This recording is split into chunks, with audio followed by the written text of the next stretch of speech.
Hello, everyone. How you doing today? Welcome to Intro to 3D Design with Jaz Da Artist. I am DTM, aka Delta Tango Mike. And before we start, please check out the new Illustrator Creator Challenges with Jack Watson every weekday at 11:30 Pacific, right before this stream. Tune in and challenge yourself with a new prompt every day. Like I said, today we have the multi-talented Jaz Da Artist, who will be sharing masterworks in 3D with apps that I have yet to touch. So Jaz, please tell us a bit about yourself and what can we expect today? Thank you so much, Dan. I'm so happy to be here. What's up, Behance family? So yes, I'm Jasmyn Johnson. I go by Jaz Da Artist on my Twitter and my Instagram. And so, yeah, we're going to be doing a little intro to 3D.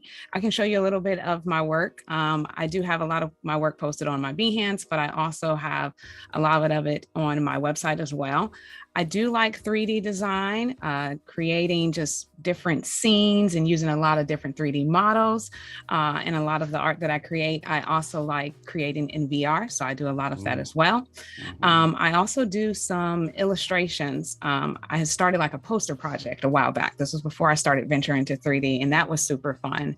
So, you know, kind of like you said, I like how you put it, DTM, so multi-talented. I think I would have just said digital artist, but, you know, I got a couple of things going on. So just showing you a couple of my pieces.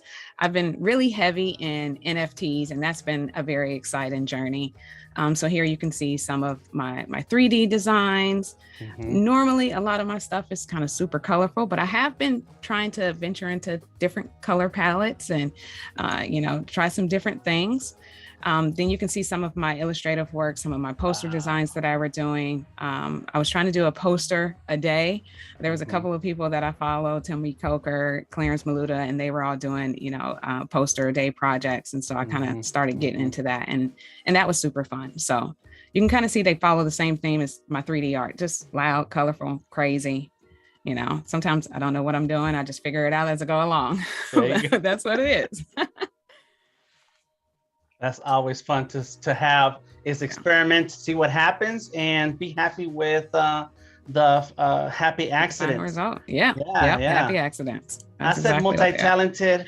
Yes, I said multi-talented because I dug through some of your live streams, and I've been a fan for a while.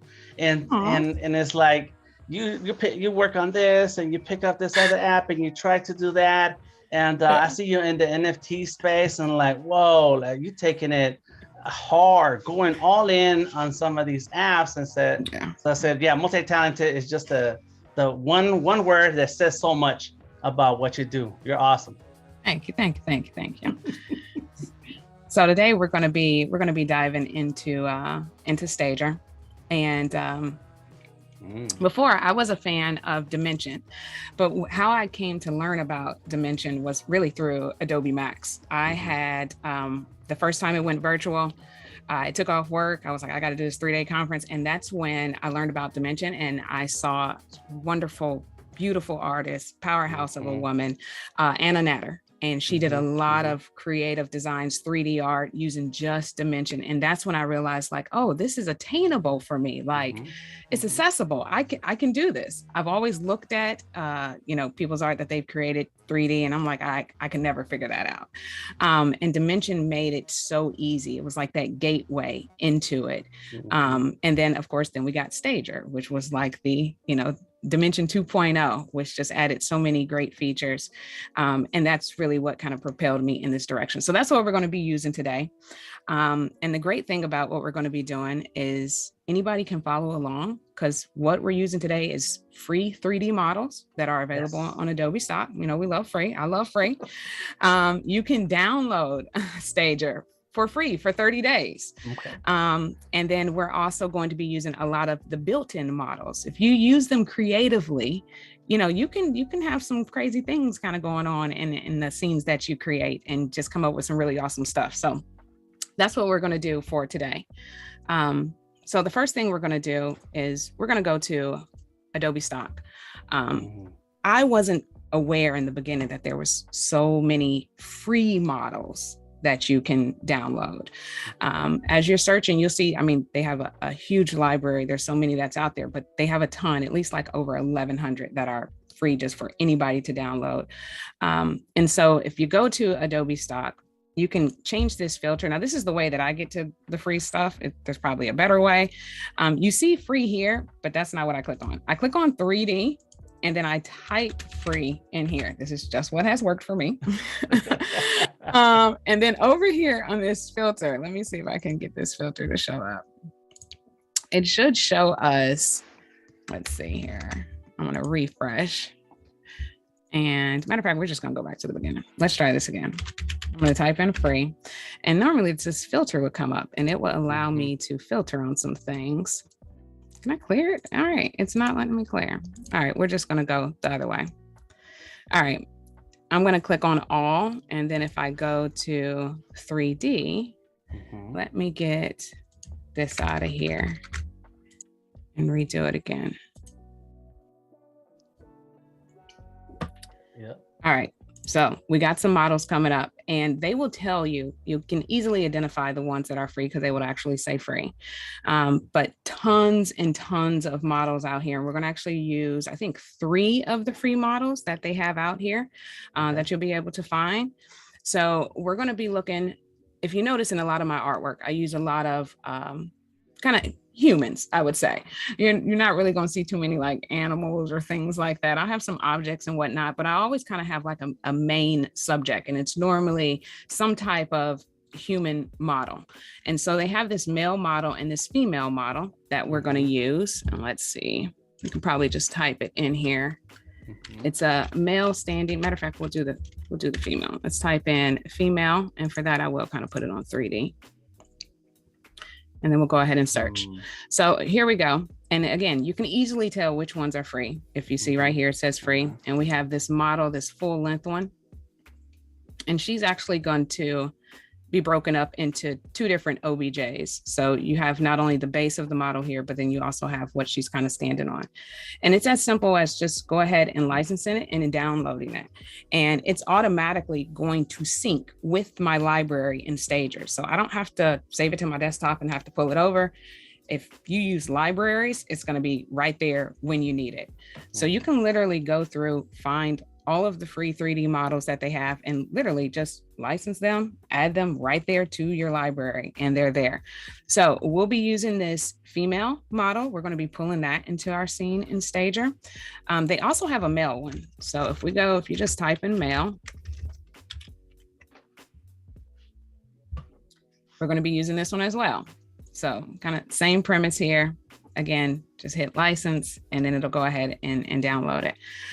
You know, for a long time, I did not know the beauty of libraries. How long you been using libraries, Dan? I don't, and you don't use libraries? I don't. I try. I don't know. I never knew that was a thing, and I've been drawing things from scratch for so long that I do use reference images, but that's about as far as I go. But this is awesome. Oh my goodness. Yes. I can't believe you said that. So, I mean, you know, I'm saying I'm responding like that, but I'm telling you, it's literally probably within like the last year and a half that I came to understand the beauty of libraries, between Photoshop and, you know, Illustrator and what I was using, Fresco and whatnot. So, you know, I'm kind of new to the game too, but I will tell you, I will never go back. Okay.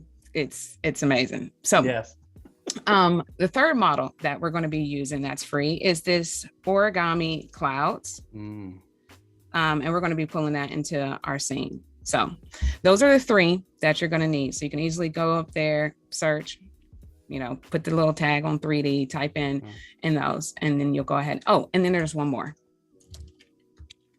We're going to use this one that's called tendrils. And it's like this little plant right here. Ah, nice. And again, another one. And I mean, the library out here is just like, it's so vast as far as what you can download for free. So this is the fourth one that we're going to be pulling in. All right. So once we get back into Stager, this is pretty much, you know, how Stager looks when you first pop it open. And I would say, as you start working with it, it's super intuitive. One thing that I really like compared to other kind of softwares is a lot of the different orientations that I need to move in can all be done just with the right mouse, with my right hand on the mouse. Okay. I'm able to hold down the right click button, the right one, and that allows me just to rotate around the scene. If I hold down the left button, that's going to allow me to select certain things. And if I push down the middle button, I can kind of pan around what I'm doing. So first thing we're going to do is we're going to pull in some of those models that we downloaded. And so I already have them in my library. Okay. And, you know, since I come to know about libraries, I try to keep my stuff kind of sorted. So I got a library just for 3D stuff, for materials, for certain colors, and all of that good stuff. And you can have, when you're downloading those models, you can pick which library that you've already created that you want the models to go into, so that they're already right there. And if you don't have a library you've set up, you can kind of search for them. So let's first bring in this female model. And what's awesome too about this is you can search your libraries right here in Stager. So I got a ton of, you know, models in there, because I literally went through and I licensed almost every single free one that they had. I said, if you're going to give them away, I'm going to take them. That's right. So I licensed probably every single one. So it's really helpful that I can actually type in the one that I'm searching for, and I'm able to bring that over. So we're going to bring over this full length female model and bring her over into the scene. And it's so simple. You can just drag her on over in there and she'll load in. Bam. So it comes in a little big. And again, I'm just using the middle mouse wheel to just kind of, you know, zoom in and out, and everything with the right hand. So I'm panning around my scene. That's with the mouse button. I want to rotate to kind of get a kind of a front view of her. I'm just holding down the right mouse button in order to kind of rotate, and just kind of figuring out where I want her placement. Now, you'll notice whenever you pull any type of object over into Stager, you're going to see those objects over here in your scene panel. This is everything that you got that you're working with that you see in your viewport. And so she came in a folder because there's actually two pieces to her. So we have her full body. And if I click on that, it kind of highlights exactly what it is that we're working with. And then we have this base down at the bottom. So you can isolate these two different things. One thing that I like to do is I like to break this folder up, because when they're grouped together and I select her, it's going to select everything. And sometimes I might just want to select this base, but as long as these items are in this group, then even if I just click on the base, it's going to select the whole thing. Okay. So I prefer to break this group apart so that when I click on this disc at the bottom, it's just going to click on that, and then I can move it independently from the model. So I love shortcuts. So I'm going to click Control-Shift-G, and that's just going to take away that folder. It's going to isolate those two pieces so I can work with them freely. So now if I click on the disc, you know, I can easily move that, and I'm not moving her. Now, sometimes when I come in and I pull these scenes together, I don't know what I'm doing. Like I don't have a final image in my mind. So I really don't throw anything away. You know, I don't know if I might want to use this for something, you know, so I might just pull it over to the side, and you can, I believe it's Alt-H, or it might just be, let me see, it might be Control-H in order to hide it, or it might just be H or Shift-H. It's one of them. But you can also just go up here in the scene, and you can just click on the little eyeball, and that'll allow you to get it out. You'll come to find out a lot of these softwares, especially if you use many of them that are in Adobe Suite, they all kind of have the same layout, you know, the layout. You're locking, you're hiding. They make it real easy for us to be able to transition from one to the next. So that's pretty awesome. You learn one, you pretty much can kind of learn them all. So, so next thing that I'm going to do is I'm going to bring in this male model. And there's our guy right here. I'm just going to You can click on him, or you can kind of just drag him in, and he's going to come in, you know, kind of the same way. You can see that he's made up of those two items as well. And I'm just going to break him out so I can move him around independently. And so this gizmo is super helpful because it's going to allow me to manipulate this in various ways. You have these little squares here that are going to allow you to change the scale. And so if I were to hover my mouse over it, you want to make sure that you wait until it kind of darkens. That lets you know that it's selected, and then I can scale it. Now, if you want to scale him uniformly, you hold down Shift, and then it'll just make sure, you know, a little bit bigger. The circles here will allow you to rotate. So that's helpful.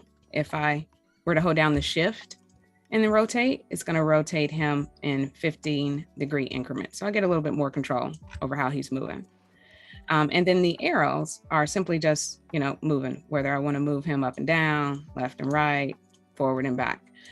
And so this view that I'm in, it's called the viewport camera. This is where I'm going to be doing a lot of my work and moving my models around, figuring out the correct orientation that I want to have them in.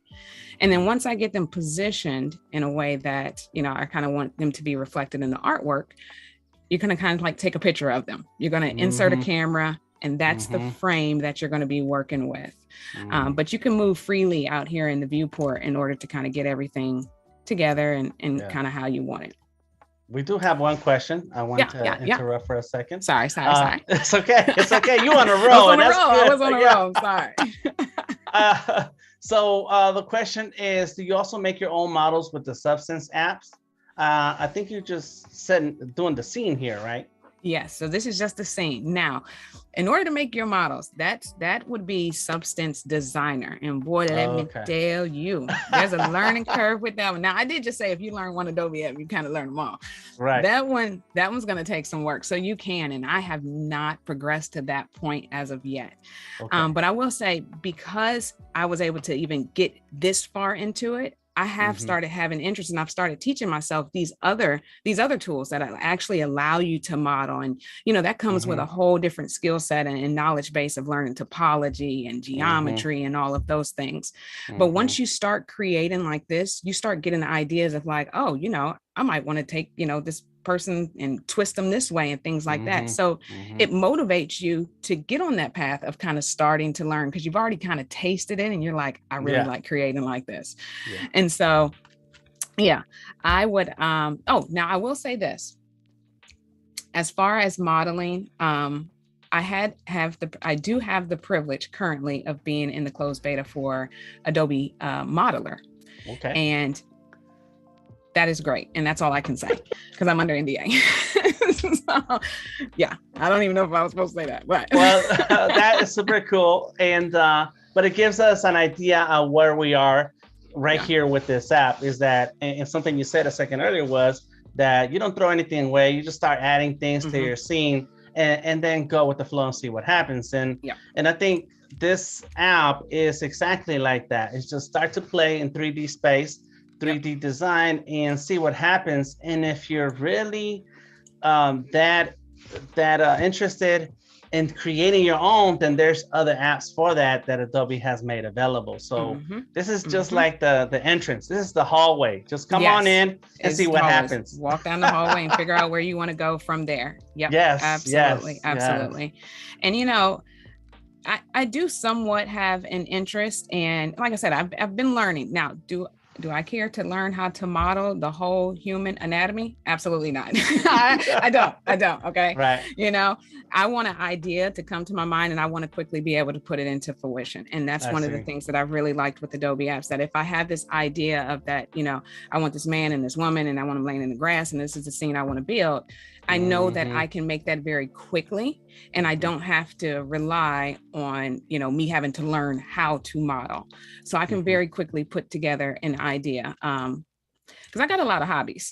So I don't have just one. I got a lot of hobbies. So when I decide to sit down and create something, you know, I want to be able to create it, knock it out in a couple hours and keep, you know, keep going. And so that's why I have absolutely, I love Stager. I love Dimension when it was the thing.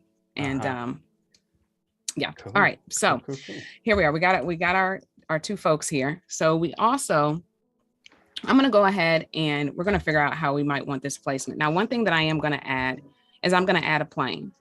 So over here in the assets panel, you have these basic shapes pre-built in with Stager. And you will notice with some of these, they have kind of like this, I don't know what you want to call these little lines here, but it pretty much lets you know that I think they call these parametric models because you're allowed to tweak some of these settings. So like this sphere, I could, chop it in half and make it a half sphere. I could bevel the corners of this cube. I'll pull one in just so we can see what kind of options we have. And just with these primitive shapes, you're able to create a lot of different abstract shapes to add to your artwork. So if I were to bring this cube in, over here under my properties panel, this is going to allow me to tweak some things. So I got a couple of things this is allowing me to do. I have this transform area, which is, I can move the different positions. Everything I'm basically doing with this gizmo here, I can do. I can move the position, the rotation, the scale, the size. I can go into object, and this is really going to allow me to manipulate this object. So, width, height, depth. If I want to add a bevel, let me zoom in here. I can turn on bevel and you can easily see how it changes. I can figure out the radius. I turn the radius all the way up, it's back to a circle. Yes. So you have a lot of control over how you want certain things to look, how many sides I want in that bevel. If I go to material, we haven't added a material yet, but then this allows me to manipulate kind of the look of the object, what base color, how rough do I want it to be, how matte, metallic, how do I want the light to bounce off of it when I put in certain environment light. So a lot of control over how you can make things look in here. Then you have a whole bunch of other models. And again, you have some of these that allow you to tweak some of the settings. And again, you can see that just because of those little lines that's in the corner of the icon there. And so those give you a lot more options. I love the fact that there's so many models that are built in to the software that you can pull over and that you can use. Wow. And, I look at these like this. I look at like this lamp, and matter of fact, we're going to use this in tomorrow's design that we make. I don't look at this as a lamp. This is a cylinder, and this is like a wire frame at the bottom. Like I probably would never use it as a lamp in my artwork because my stuff is just kind of crazy. But that's how I kind of look at these models. And even when I'm looking at them on Adobe Stock, don't look at it as a desk. Look at it as 4 sticks with some circles, and because you're going to end up breaking it kind of apart. And using it in different ways. At least that's how I kind of approach these. So when I look over here, there may be, I don't know, I can't even tell you how many. There might be 80 different things, 90. Yes. To me, there's like 180, 200, because I'm not going to use any of these probably the way that they were meant to be used. And Gareth is saying it correctly in the chat. Yeah, Stager is dimension on steroids. It definitely is. That is definitely what it is. All right, so I'm gonna get rid of this. But one thing I do want to add is a plane. I want to give these individuals a background. So I would just pull in a plane, and then I'm going to scale it up by hovering over this square here. And again, I want to make sure that it's dark, and that lets me know that I'm selecting it. I'm going to hold down Shift, and I'm going to pull it just so that I'm making it a little bit bigger here. And then I want it to be behind them. So I'm going to hover over this circle here. I'm going to hold down Shift, and then I'm going to rotate it in 15-degree increments until it's at 90 degrees and kind of just pull it up behind these folks. So it's here. Now I'm going to figure out how I actually want my shot to look. So I'm just using my mouse and I'm trying to figure out, how do I want these folks positioned in this frame? And so I'll kind of zoom in, and when I get something that I'm pleased with, I'm going to use these icons up here, and this is what's going to set my camera. So it's literally like I'm taking a snapshot and saying like, this is how I want to frame these folks. And I'll click on the camera, and it creates a camera image, and I can always come back to this. So you'll end up working between your camera views and your viewport. You'll go back to your viewport when you're adding stuff in, you're moving things around, trying to figure out how you want everything to be aligned. And then you'll come back to your camera to make sure that everything you've added is where you kind of want it to be in the shot. It's like you walking around the room, setting things up, putting things in order, and then walking back to where you set the camera on a tripod and check your shot. Absolutely. Yeah, I like it. I am learning so much. Oh my gosh. I'm going to try that free trial. Oh, man. All right. So we got our camera view. So when you have your camera set, you know, you can change the, it says output size here. I guess I was thinking the dimensions of it. So right now it's 1920 by 1080. You know, I guess people, you can put it however you want to. I normally just stick with a 1080 to 1080. That's, you know, Instagram and with, unless I'm doing something, you know, where I might need to print or something of that nature. And then just figure out how you kind of want them positioned. And again, I'm just using the mouse. So I'm kind of panning, trying to figure out where do I want my camera actually to be at. And I kind of want them to be a little bit closer. So I can switch back to my viewport and I can move her back a little bit. And I can always switch right back to my camera and kind of see how I've aligned them. Now, sometimes it's helpful to be able to move them within the frame that you've always set up. But if you notice, I kind of have her highlighted right now, but I can't see that gizmo. If I were to scroll back, I can see it, but now I'm changing my camera view.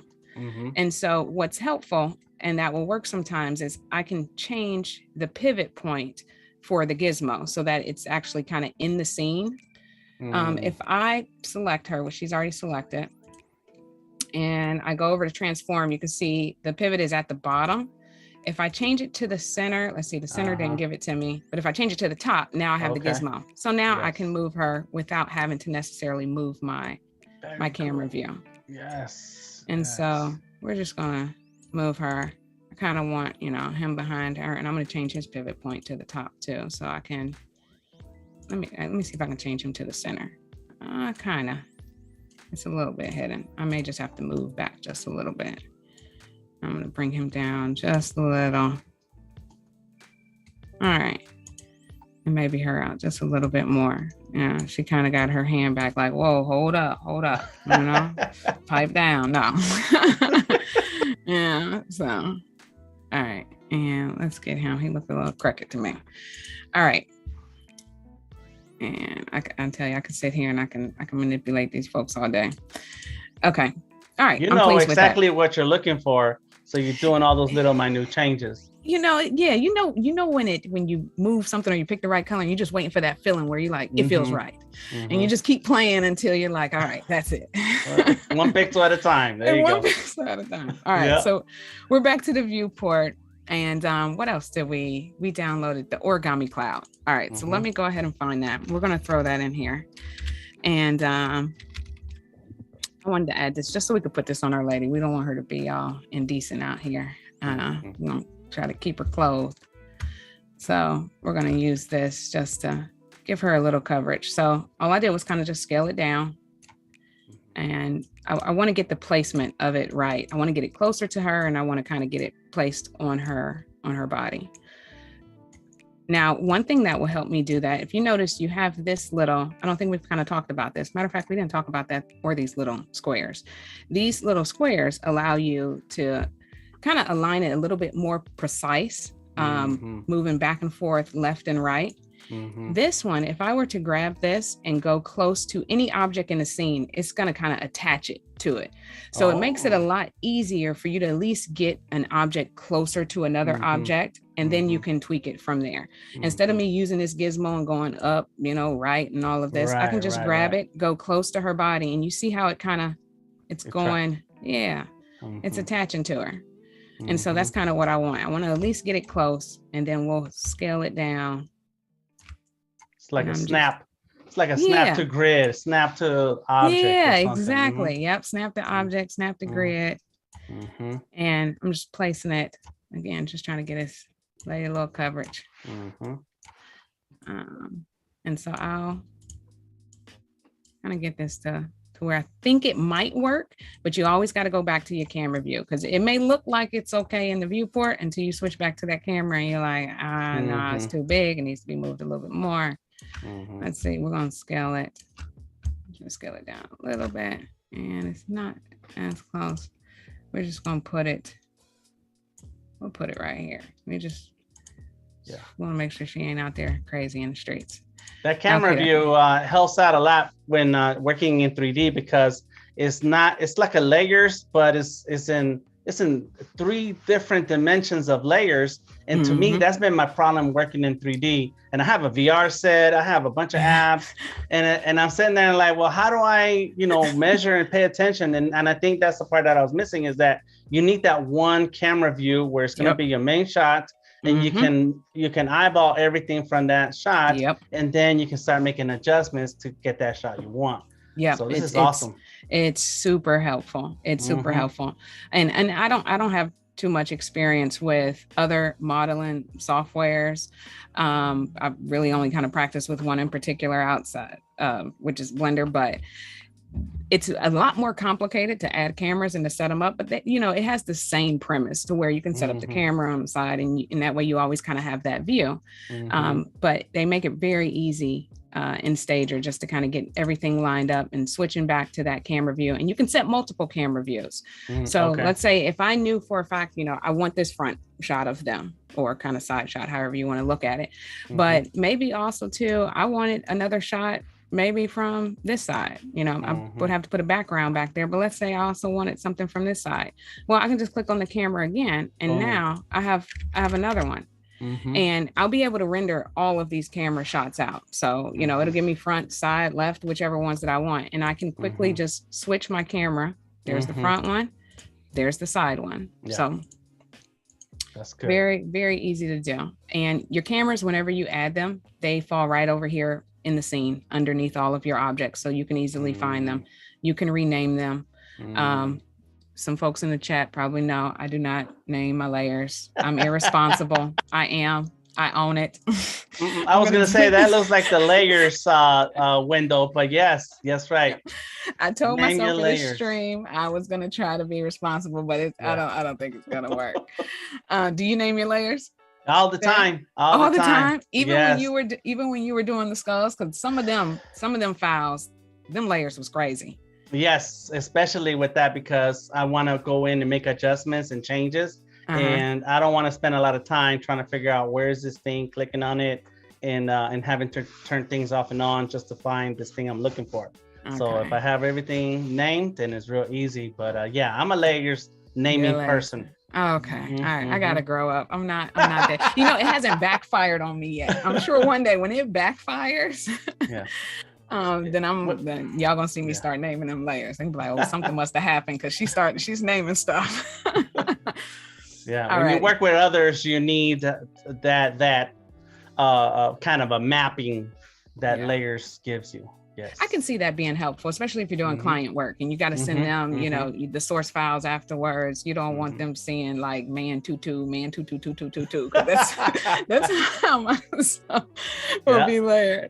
Look, I feel like some people I see Bliss. I can't keep my eye on the chat like that, but I see Bliss saying something. Jazz is feeling called out. Okie dokie. Alrighty. So, all right, we got our Adobe stock models that are in there. Oh, we have the, we're going to add that a little bit later. So we're going to use some of these built-in models. And this abstract one, let me go back to the viewport, because this abstract little crazy looking loop here is pretty cool. So I'm going to click on that and just bring it in, because this is a parametric one as well. I'm going to bring it over here to the side so we can see how crazy we can get with this. If we go into object, we got a lot of options that can change the height of this shape, how many curves there are, how the distance between spreading the curves, and all of those good things. So let me make sure I grab the right one here that I want to use. Yep, I think this is the right one. Abstract loop. Yep. So if I were to just start playing with the height, I can stretch it out. Wow. I can bring it down. Let me get it about right here. It can be earrings. That can be a bracelet. Yeah, it can anything, be necklace, whatever you want to put it on somebody's hair. You can do whatever you want to with it. Yeah. How many curves are actually in there? You can make it so that there's just a few of them. You can make it really heavy, so there's a lot. How do you want the curve spread? It can get super, super crazy. Spins, just so many different options. And again, that's a weapon. Look at that. Yes, you throw it at somebody and it expands. It kind of looks like a what's those things we used to play with as a kid? Slinky. Yes, that's right. The slinky going down the stairs. but especially if you're into creating a lot of abstract 3D art, then I mean you can go wild with something like this. So we're going to use this, but I don't want it to be this heavy. I want just a couple of curves, and I think we can even, there's an option possibly on how maybe thick we want them. Let's see, spiral loops, shape radius. Maybe not that, but it's the options are endless. So I'm going to try to find something that's not too, that might be good. Let's bring this on over here to our people. And so I'll pull this in here, and I may have to play with it a little bit, scale it down. I wanted to make it look like they're just, it's just them together in this mist of craziness. Energy. Energy, yes. I want to scale it down a little bit more. There's a part in every designer's career where they learn one new tool, and then from then on, all their designs have that new tool. That's me right there. All my new drawings, they're gonna have that field of energy now. That's it. I know how that is. You learn something, and whether it's a color palette or a certain type of brush, and you're like, oh yeah, we're using this. This is my go-to. This is go-to. When we get to adding materials, there's a material, I promise you, when I come into here, I try not to use it. I try, and I fail every time. I have to put it in at least every artwork. If it's not a part of the bigger picture, just a small item somewhere, but I've been using it a lot, and I'm trying to get away from it, but I can't. So I'm not gonna fight it anymore. So what I'm kind of going for here is I don't want it to be too crazy, but I wanted to kind of interconnect to where you see how this is kind of going into her. I also want there to be one that's intersecting with him to kind of show that interconnectivity. So it takes kind of some playing around with some rotating to kind of get them how you want them lined up.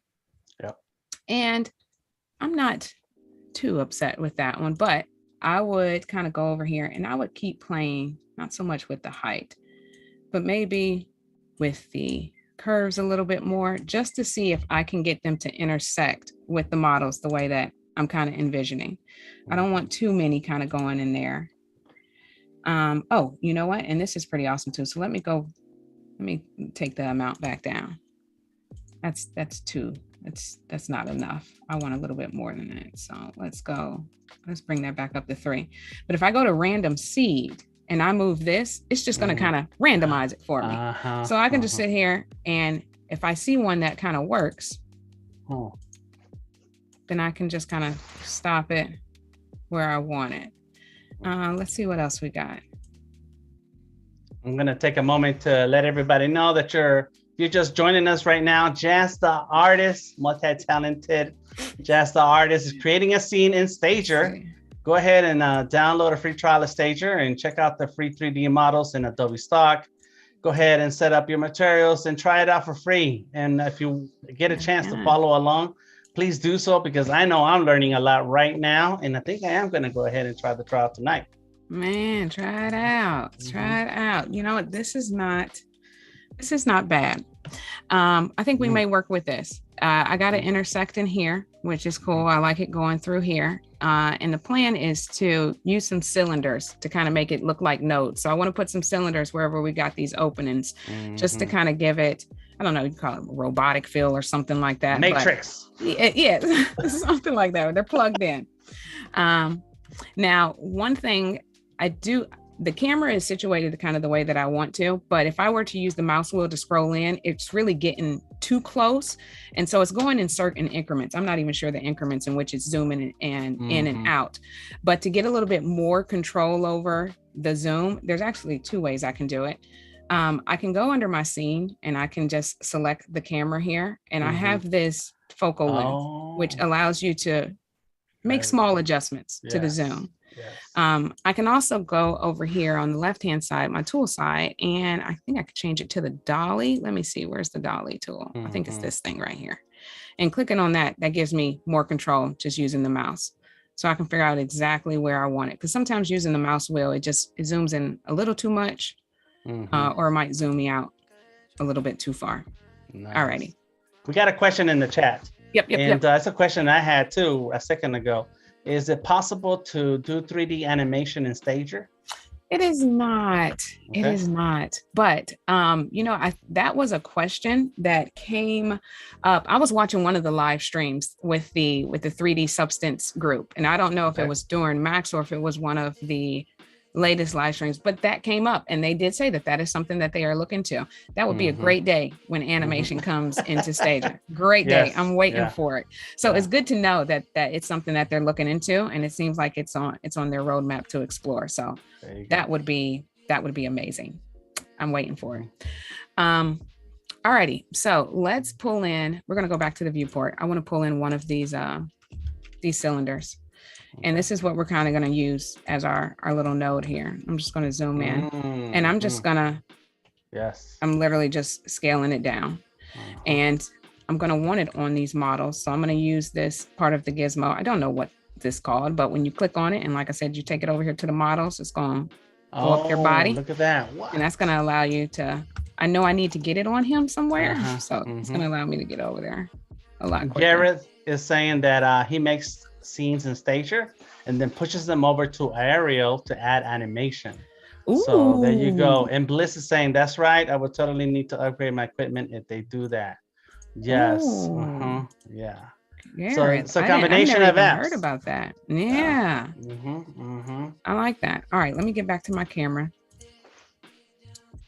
And we haven't even turned the ray tracing on. Y'all might be looking at this and been like, all right, this is okay, Jazz, but this don't look like much right now. That's because we have not turned on the ray tracing. Ray tracing changes everything when it actually starts calculating the lights and the materials and things like that. And normally I'll just work with ray tracing on. I'm trying not to, so we can maintain some bandwidth. Okay. But everything will come together, and you really get to see how the models looked with the lights. And we still have to add materials and things of that nature. But if you're looking like, oh, why they look like that? That's because we haven't calculated everything. But when we hit this toggle, things is going to change. So I'm going to go back to the viewport. So I added this one little cylinder here, and I like the way this looks. So I want to add another one, and I can easily just duplicate this one. And that's by using, of course, you can go up here to the top, hit object, or let me see, it might actually be under edit and hit duplicate, but the hotkey is Control D. So I would just make sure I have it selected, hit Control D, and I'm literally just going to try to move this one over to this lady here. I'll place it close to where I need it, and then I'll go into my camera view and then really try to get it where I want it. And I'll probably scale this one down a little bit more. Yeah, very nice. And there like that. And when you say you're trying to preserve bandwidth, it's because it takes a lot out of your machine, out of your computer to render all those things. Yep, on the graphics card, it's gonna it pretty much is almost like a real-time rendering machine is what the ray tracing is going to do. So it's going to start calculating whatever light. There's a default environment light that Stager has, and we can change that, and I'll show you guys how soon once we get to that part. But it'll start calculating those shadows and light bouncing off the objects and all of those things. So it uses a lot of power from the graphics card. It's not going to cause us no issues, but right.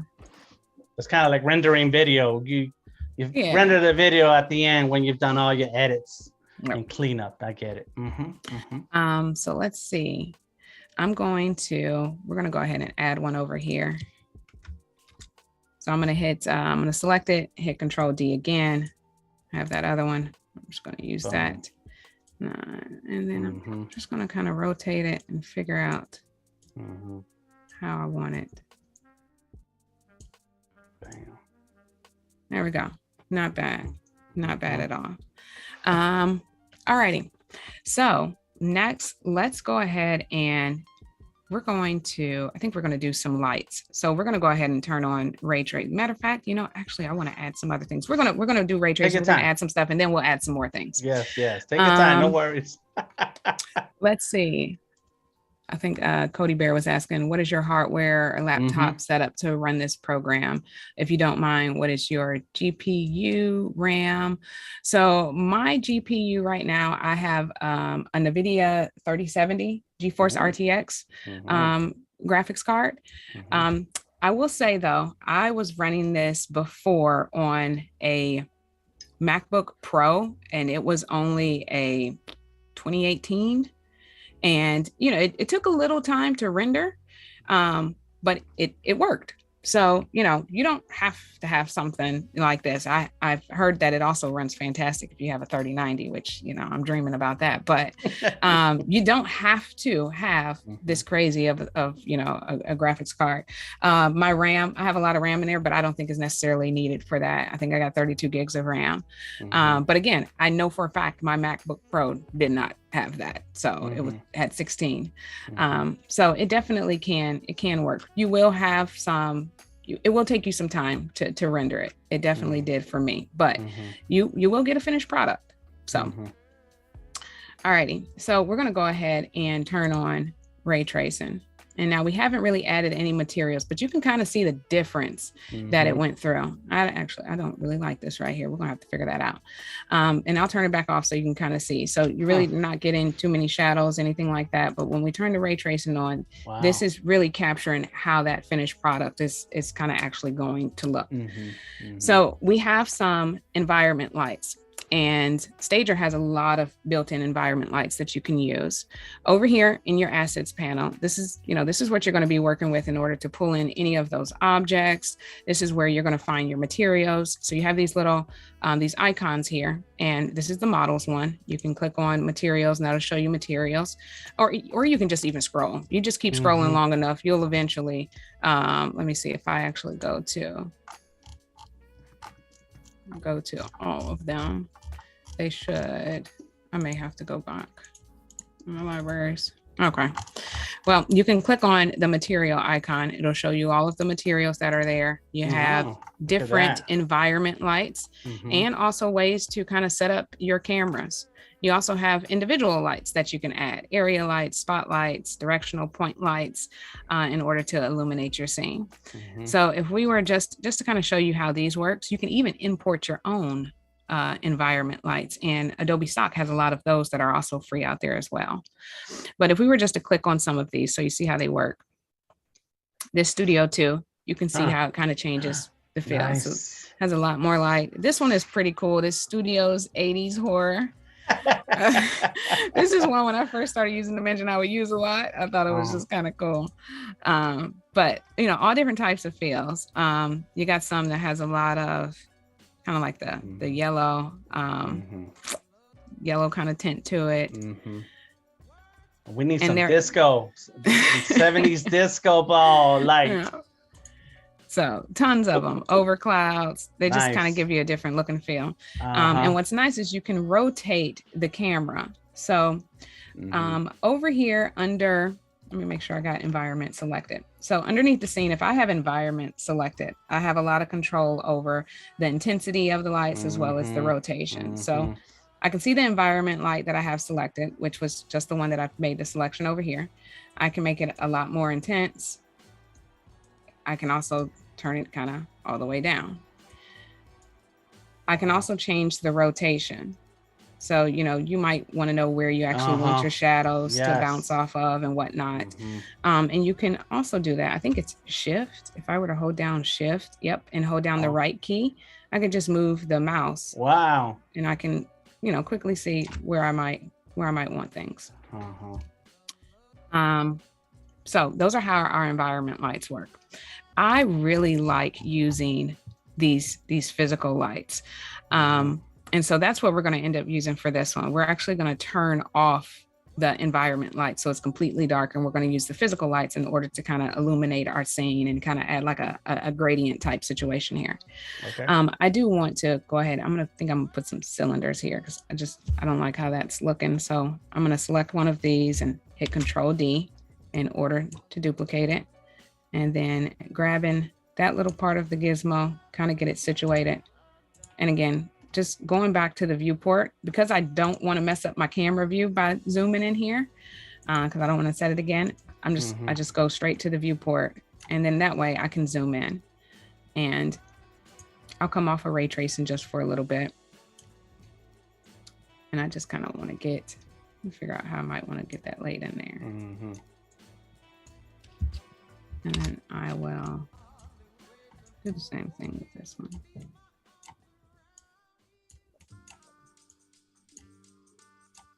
And we'll see how it looks in the camera view. And let's make this one a little bit smaller.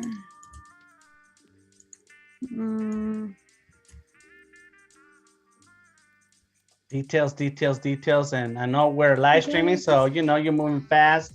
But I know that usually when I'm working on something, it takes, you know, I know you want to sit there work with the details. It takes a long time just to get it right. Oh, you'll fixate over something like this for like hours, and then I'll be like, it's all trash. Scrap the whole project. I can't get it out of here. Throw it away. Right. And sometimes it's better to just start over than to battle something that kind of, you know, end up frustrating. Yes. You know, I will tell you one thing that I've come to learn about myself, because I will get to that point to where I'm kind of frustrated, is to not throw it away. I will come back tomorrow, and there's something about me where I will look at it the next day. I've already considered that it's absolute trash when I'm just getting up from the computer. Come back the next day, and I'd be like, who created this? This looks nice. And I'm like, why couldn't I see it when I was sitting there? And I don't know. Sometimes you just, I don't know, you fixate over something and you just feel like because one thing isn't right, then everything else doesn't look good. And so I know that if I'm getting frustrated, don't delete nothing, Jazz. There you go. Just save it, come back, look at it tomorrow. Now tomorrow, fresh ice. If it's still trash, then get rid of it. but at least give yourself 24 hours. Yes. So that's true. Yeah, that has worked for me.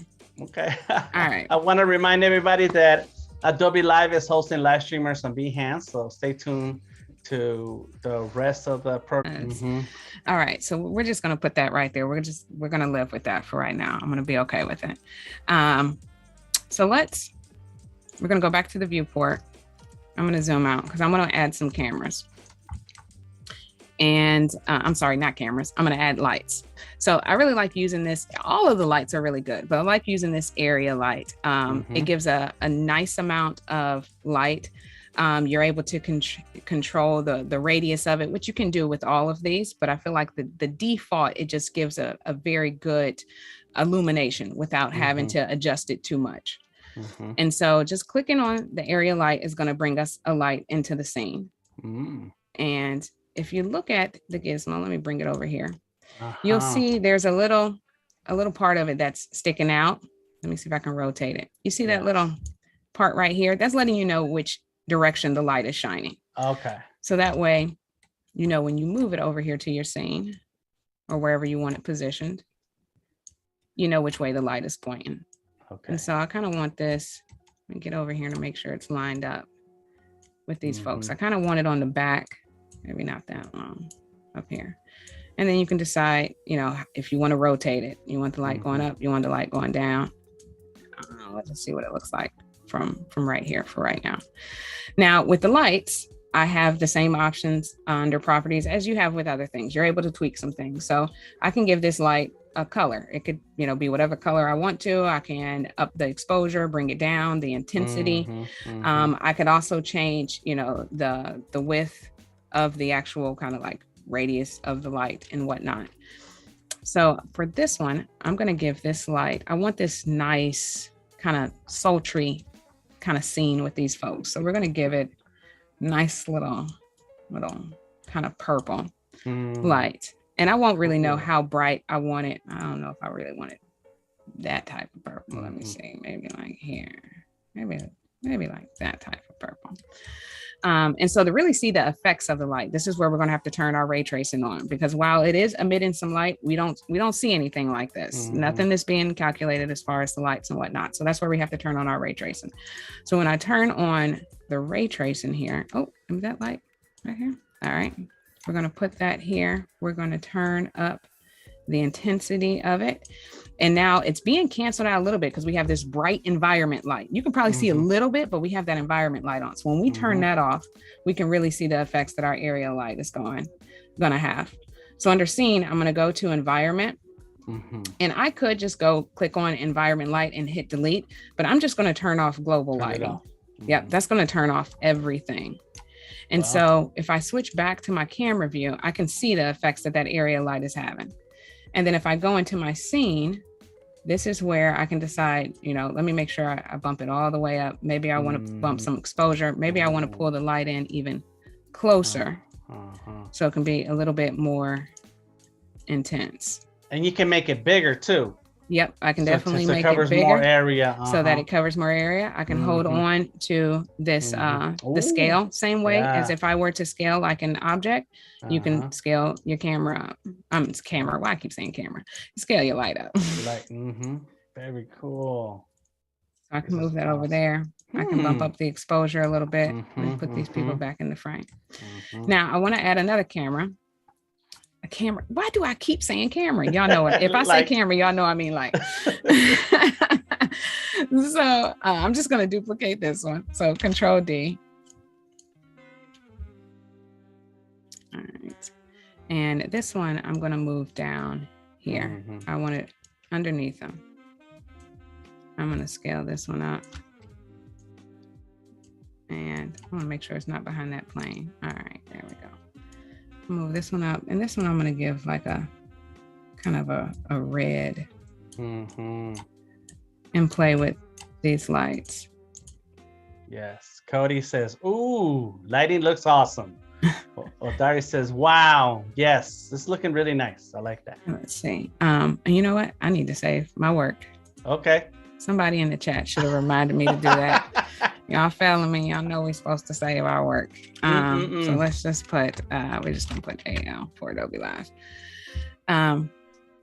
Yeah, no autosave. No autosave in Stager. So so make sure you save yourself. Control S, Control S, Command S. Control S, Control S. Yes. All righty. So from here, going back into kind of my camera view, this is where, you really can tweak the light so you can really see what type of effect that they're having on the artwork. And we're going to add some materials so we can kind of get some light bouncing off some things, some different things. I may want to bring this red light up a little bit more.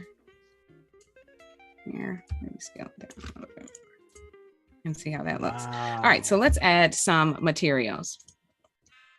So these materials, it's almost kind of like, I don't know. I don't want to say coloring, but I mean, it's so simple just to add different colors to your scene, whether they're matte, whether they're metallic, whether they're metal, they're glass. You can make certain things glow in your scene. Some of them are fabric, wood. There's just all different types. And again, I mean, they all come right here with Stager.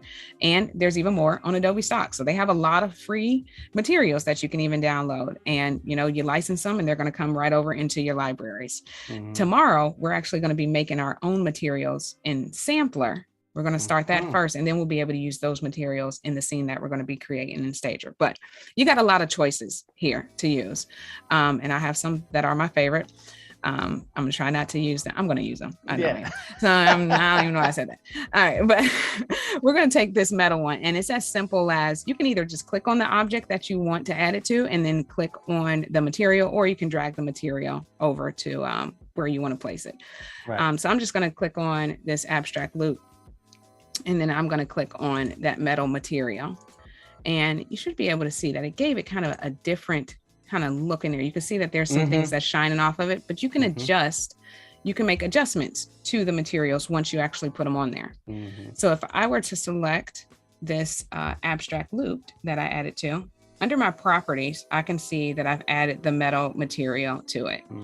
I can come down here and I can change the color of the metal. I can decide, how rough I want it. I can also decide if I want it to be a little bit more matte by putting the roughness up. If I don't want it to be as metallic as it is, I can adjust the metallic, the opacity. One thing that I really, really like about Stager is it educates me. Let me put this reference back down. If I don't know what something is, and trust me, there's still a lot of 3D terminology that I do not know. Stager tells me what it means and what it is. If you just hover over it, it'll tell you. You know, there was things like this specular level. I wouldn't have known what that is, but you know, now I know, oh, it's the strength of the light reflections as they're hitting off the surface, you know, how far they're going to bounce and how strong they're going to be. So that was such a big help to me as I was trying to learn what certain things did, because my philosophy is come in here, take the thing that you can go left and right, take it all the way to the left, see what it do. Then take it to the other extreme, see what it do. And then figure out what you like in the middle. That's how I learned, but it's super helpful. That's why they made the slider that way. Yeah. Just slide it. Right. and see what happens. All right. So these materials, you can really spend like kind of all day with these materials and just dragging them and dropping them and seeing what type of effects. So if I were to kind of put metal, you know, metal really kind of blacked it out. And it's kind of reflecting off of there. If I were to take, let's see, this hard plastic is one of my favorite. That actually really didn't change it too much either. Let's see what frosty glass. Probably frosty glass won't do much. There's not enough light to reflect off of the background right now. If we went back, you know, the default is going to light us up a little bit more matte. And so, I mean, you're getting real-time effects of how, you know, the light is going to really work with those type of materials. Let's see what we want to use here. Let me zoom back in. Let's try to put this glass, and we may add just a little bit more light. I really like that effect of putting the glass on the kind of the abstract loop that we were using there. So we're actually going to brighten up this up just a little bit more. We're going to go into our lights, turn our global lights back on, but then bring down the intensity of our environment light. So we can have a little bit of light coming in from our scene. Wow. And then we can always change the rotation of it to see. What's better? Well, Dari says slide to the left, slide to the right. Cha-cha slide. Cha-cha slide with them sliders. That's right. Cha-cha slide with them sliders. Let's see. We're going to put, matter of fact, I think I want to use, I'm such a fan of this gloss paint. I love the way this is one that I use a lot. I like how it has a slight reflections in the back, and it just reminds me of like wet paint on a car. If we were to give this, that was really pretty. And how you get that nice little kind of gradient in there. I think I'm going to take these metals and put these. Let's see how those kind of look on the cylinders. Nah, don't really like those there. Maybe we'll use gloss paint, but then make these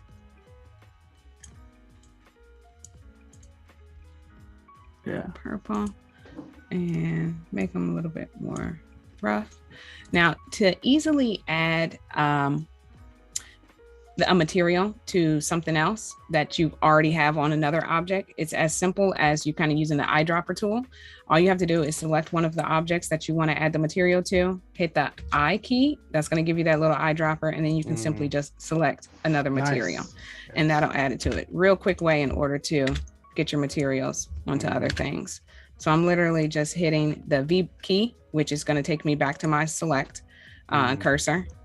Hit I, and then just click on whichever one that I want. Yep. The keyboard shortcuts are super awesome. And they speed up the workflow like crazy, crazy.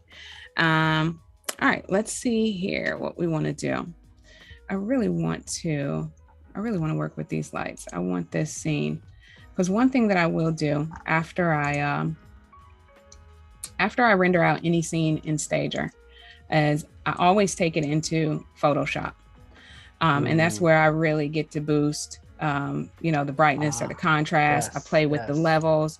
yes. As of late, I've really like to add a little grain to some of my photos. I don't know why. I wasn't a grain person before, but I really like adding a little bit of grain. And Yeah. so for that post-processing in Photoshop, it really just helps kind of make it pop. Nice. All right, so we're going to add a couple of more things. So we still have those. If you remember, we downloaded those tendrils. It was like kind of the thing that was coming out of the plants. We're going to add those. So if you license them, again, that was one of the things we downloaded for free. It will be in your library. I'm going to go back to my viewport so I can see when it comes in. And then I'm going to take us off of ray tracing for a little bit. While that pops in, I'm going to remind everybody that if you're just joining us, Jaz Da Artist is creating a scene in Stager using free 3D models from Adobe Stock. There are some links in the chat right now that you can click through and take you straight into the Adobe Stock and download some free materials. Try the free trial of the Stager, and create your own scene. Follow some of these instructions here. This is awesome. Look at that. All right, so we just pulled in this little plant here. So over in our scene, I'm going to break it out again. So I have just a lot more control over both of the pieces. And you see this one's made up of actually 3 different pieces. We have the planter, we have the plant itself, we also have the dirt. I'm not going to use the dirt. What I want these crazy looking vines coming out of here, because those are fun to me. Wow. So I'm going to bring those in here, and I probably want to use 2 of them. So I'm going to scale this one down a little bit and hit Control D. And maybe kind of move one to the back. And you really just, you got to keep switching between that viewport and that camera, because you'll put something together in viewport and you'll be like, oh, that look good. And you switch to your camera and it's nowhere even near in the scene. Look at that. Look, they nowhere in the scene. They look good, but yeah, it's always, you kind of got to work with them. So let's see a little bit. And so this is where I would kind of go back to my object, transform, and see if I can change that pivot point. That way it'll allow me to make the adjustments right here in the camera view. I don't have to come back out to viewport. Let's bring this one up, change that to the top. Well, Dari, again, he says, this looks like a smooth jazz album cover. Pun intended. That's right, pun intended. All right. Nice. I kind of like how that's looking here. All righty. Now, one thing I struggle, and you tell me if you struggle with this, Dan. My biggest thing is color palettes. Sometimes I have a tendency, I'm not gonna say sometimes, pretty much all the time, I have a tendency to just use way too many colors and not limit it to maybe like just 4 or 5 and just the selection of them. Do you have that issue when you create art, trying to nail down a color palette? Yes, I use all primary colors. As whichever one color is next, that's the one that's going in now on the drawing. And and then I slowly tweak them and get the tone that I'm looking for. But no, I have a bad problem with colors. That's something that I can't see clearly until it's halfway done. And like, there's some bad choices here I need to fix. Colors. That's my Achilles heel. And so what I've had to do is just sometimes I have an idea of what colors I might want to use, but more times than not, I don't. And I've really just had to rely on on Adobe Color or things like Colors, and just sit there and just keep hitting the button or just keep scrolling until I see a color combination that will pop out. And then those I even save in my libraries. Like if I go over here to my libraries, my hues, when you're going through Adobe Color, you see something, you just add it to the library, and I'm like, okay, that way I know to come back. You can kind of see they all kind of look similar. They really have no variation. You like what you like. Yeah, of course. So, all right, trying to figure out. Go ahead. I like to take color combinations from graffiti. There's some like when a graffiti piece hits you really well, and it's like, whoa. So then I'd make a note of those colors for later use for myself. Yes. Nice. You saying that reminded me how I've used Adobe Capture on the phone. Every now and then I'll be out somewhere and I'll see something. I think I was at E3 several years ago when they first released it to the public, and they had this big Far Cry poster, and the colors on it was beautiful, and I was like, oh, I need to remember those colors. And in that moment I was like, oh, I'm about to use Adobe Capture. You know, you can literally pull up your phone, take a picture, and it will scan and it will give you the color palette. So that's been extremely useful. All right, I feel like I can sit here and play with these for a while. We're not going to do that. I'm going to make another one. We're going to scale this one down. Maybe rotate it. Give it a little something different. Different look to it. Yeah. Yep. And maybe not put it right there. Just no. We'll figure this out. Okie dokie. All right. Not bad. So the next thing we're going to do is we're going to add in.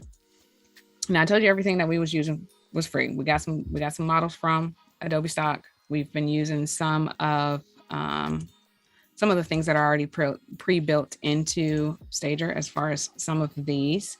So the next one that we're going to use is actually in a pack that I created. So I'm going to actually go to my website. So to commemorate this beautiful day of being on Adobe Live, for all of my viewers, those people who are out there watching, supporting us right now, Dan, I love you, beautiful people. I put together just a free 15 model abstract pack that you can go to my website. You can download it. We're going to use something from here. These are models that I've been able to kind of put together. Again, just abstract models that I've been able to model, that I like pulling into my artwork, just kind of creating something funky and whatnot. So absolutely free. I created specifically just for Adobe Live for day one for all of my people that are viewing. So the next piece, that we're going to use today is actually going to be one of these that we're just going to bring in to that scene to give it a little bit more, make it a little bit more interesting. So you can definitely go there and you can download it. You can see all of the images that are in there, and it's super simple to bring in a model. Let me show you how we can bring in something. Let me see. I may have it actually already saved. Do I? I may have to bring it in. So in order to import a model into Stager, you're simply just going to go to File, go to Import, and choose 3D Model. And it's going to have you navigate on your desktop where you have that model saved. And for this one, let me see. I think it is... I have to remember the number for the model. Let me go back to my viewport. And once this comes in. Oh, well, actually, I forgot. I can preview them. That's super helpful. Yes. I'm going to add that you also have some source files for those of you who subscribe to Jaz Da Artist here on Behance. Yes. All right. So this is the one that we're going to be using. It looks like it's abstract number 9 in that pack. It's like these little bubbles. We're going to bring that in. So it's literally as simple as going to File, Import, 3D Model, and then just searching for that model that you've downloaded. So if I go back to the viewport camera, I'm going to turn off ray tracing for a little bit. It's going to bring it in, and it may be a little bit small. So you can easily just scale it up. Again, I'll just hover over one of those scale options, hold down Shift and pull it. And that's going to allow me just to scale it up. And we're going to bring this over. We're going to try to place it in here with our folks. We may have to rotate it and scale it around. Let me go to my camera view, see what it's looking like. Moving up. I don't want to rotate it like that. Oh. Not do that. Now, okay, so this is a learning moment. So if you notice, I just went to my camera view and then I started turning, and I really didn't want to lose that angle that I had. And sometimes, it happens. I should have been in the viewport when I started trying to turn that stuff around. What's really great is you can, up here at the top, you have this option to camera undo, not the same thing as Control Z. So like if I hit Control Z right now, it's not going to put my camera back. It's literally just going to put back, the item that I may have just moved in the scene. But in order to get that camera back, you can just hit camera undo, and I may have to hit it like a couple of times actually to see if it gets me back to that camera angle. Let's see. Oh, I might have I might have moved way too much. It might not retain all of the history. But if you don't make too many movements, you'll be able to go ahead and click this, and it'll kind of get you back. Oh, well, there, it moved me back. It's moving me back. Oh, we don't want to go all the way back that way. All right. So you're kind of limited on your history there. But if you don't move your camera too much, you can always click that and get back to where you need to be at. So let's make this a little bit bigger. I don't want them to be so congested. And we just kind of want to make it look like it's bubbles. That's what we're going for. And don't be so concerned at how the viewport looks like, because this looks a mess. Because remember, it looks a mess. We're only worried about what's going to be right here in this frame. That's all that we're concerned about.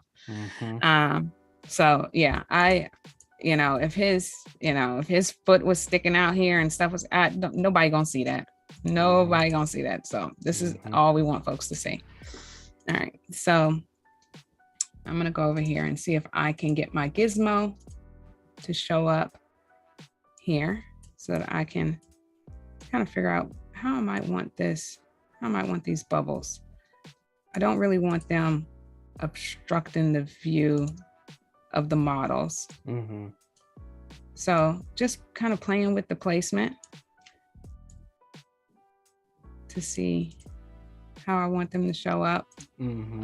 Maybe playing with the rotation a little bit. And again, this is one of them things that you can just kind of fixate on and keep moving, keep playing until your brain says, I like that. All right. That's what I'm waiting for. My brain to say, okay, that's good. Stop right there. And let's go.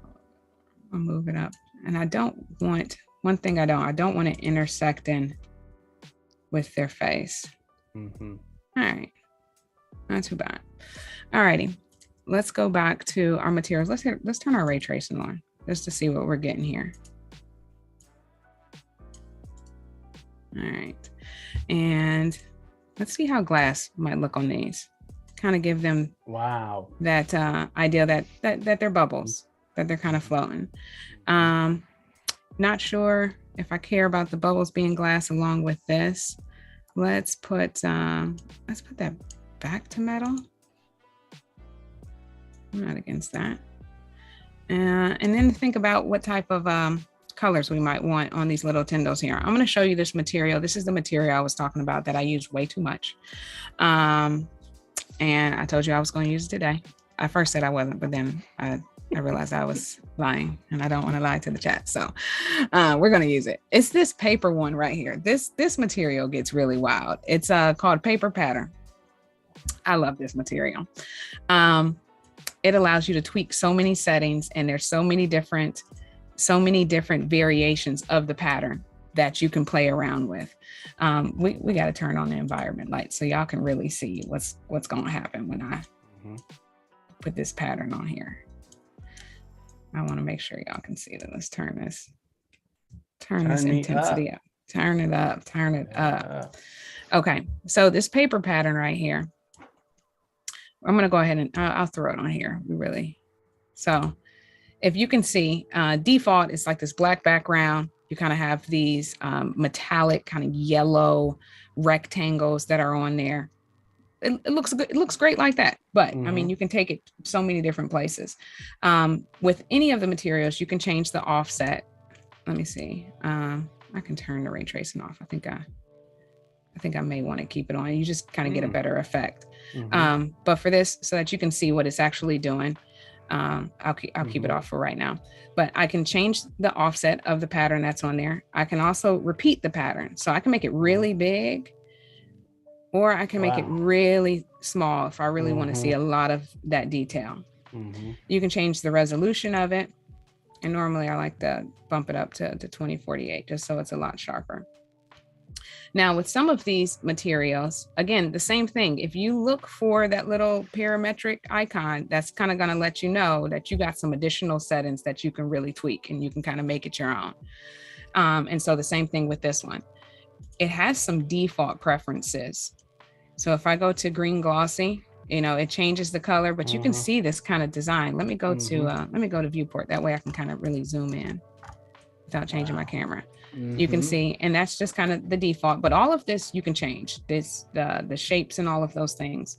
There's another preset called blue rough. So you kind of got some little waves in there. Orange shiny. That one's really neat. Yes. And so even just with the default, you can decide, you know, what two colors do I kind of really want to work with here? You can change the color of the rectangle. Maybe we'll do, you know, a blue, green. I don't think that's what we're going to go with, but just showing you, we can change the roughness of just the pattern itself. We can make it so that it's not metallic. We can make it matte. We have print thickness. We also have these shapes. So this is where it gets really cool. The one that I'm just absolutely infatuated with is this organic one. And then if we change the pattern selection, I think it's organic B. Oh, I don't know why. I just love that one so much. And I always do like black and white or some other funky colors. You can go back up, change the repeat pattern. Wow.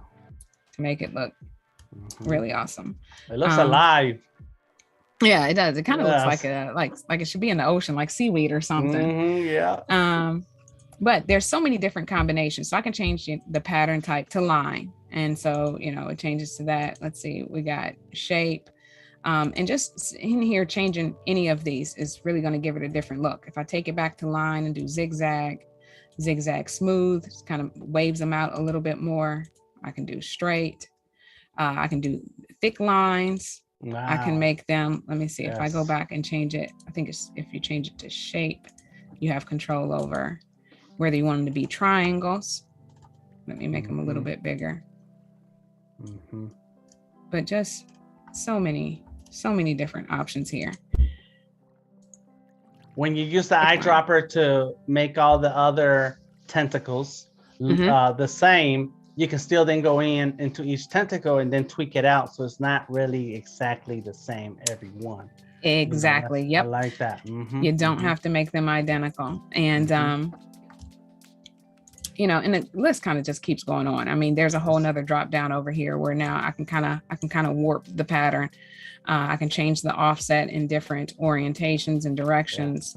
The paper material, it just gets really wild with some of the options you have with the built-in materials that are already here in Stager. So that's what's scary. All the menus. Then you open a program and all you see is menus, so you don't know where to start. Yeah.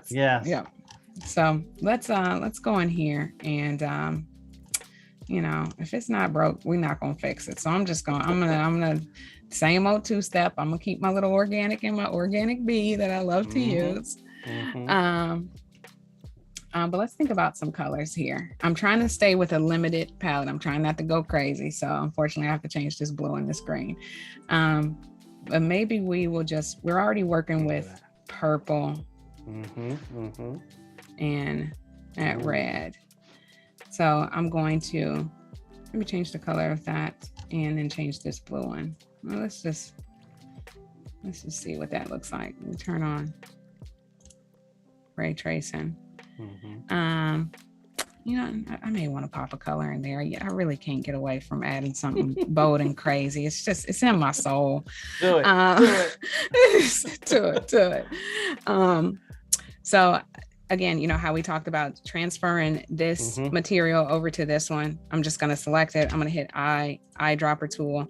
Now, once you've added a material to something else and you do want to change the parameters, you do have to unlink it, because if I start just kind of changing the parameters for this one, it's going to change it for this one as well. So you just have to go up under materials, and under the material you added, you just want to unlink material. And now I can change these settings independently from that one. So if I did want to give it a different look, and maybe we'll see just how it looks if I were just to switch these colors. So maybe if I make this one in purple, may not. Let's see here. I'm starting to feel like I'm at the gardens, in Botanical Gardens. Botanical Gardens, yes. They set up all these amazing exhibits full of color and things that look like they could be moving. Yeah. Mm-hmm. So let's see, maybe we'll, maybe we'll add, let me see if we can add a different color into here. Maybe blue. I kind of like the way that blue looks. Mm-hmm. It's not bad. And I'll just copy this one back in the back. All right, let's drop some of these lights. We're going to try to work on our lights again. I really want these lights to really be the main source. So let's see if we can get these in here a little bit closer.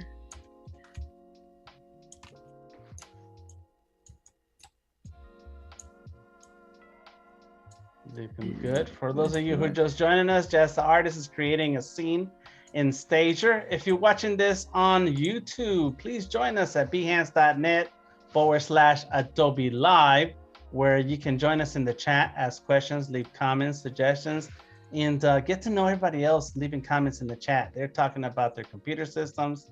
And Garrett says they're in full rendering. My laptop sounds like a helicarrier. Thinking of getting some tie down straps for it, because I'm pretty sure it sounds like it's about to take off. I'm fans, boy. That's right. And fans get to going.